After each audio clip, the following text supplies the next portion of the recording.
भारतीय मीडिया ने दावा किया कि पीसीबी एसीसी में तन्हा रह गया।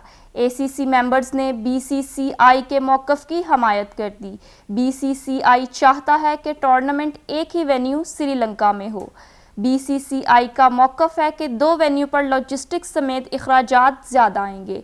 श्रीलंका, अफगानिस्तान और बांग्लादेश ने भी बीसीसीआई की हिमायत कर दी। भारतीय मीडिया के मुताबिक एशिया कप के वेन्यू और शेड्यूल का हतमी ऐलान एसीसी इजलास में होगा। इजलास में सिर्फ रस्मी कार्रवाई होना बाकी है। भारतीय मीडिया ने दावा किया है कि पीसीबी को अंदाजा है कि इजलास में कोई भी बोर्ड उनकी हिमायत नहीं करेगा। नजम सेठी हाइब्रिड मॉडल मुस्तरद होने पर टूर्नामेंट से बाइकआउट का इंदिया दे चुके हैं। ज़राए एसीसी के मुताबिक पाकिस्तान के पास 2 ऑप्शन है, या तो न्यूट्रल वेन्यू पर खेलें या फिर बाइकआउट करें। पाकिस्तान की टूर्नामेंट से दस्तबरदारी के बाद ब्रॉडकास्टर्स मुआहदे पर नजरसानी करेंगे। भारतीय मीडिया ने यह भी दावा किया है कि इस बात का इम्कान है कि इस साल एशिया कप शायद ना खेला जाए। पाकिस्तान के बाइकआउट की सूरत में ब्रॉडकास्टर्स टूर्नामेंट के लिए वो मुआहदा ऑफर नहीं करेंगे जो पहले किया था।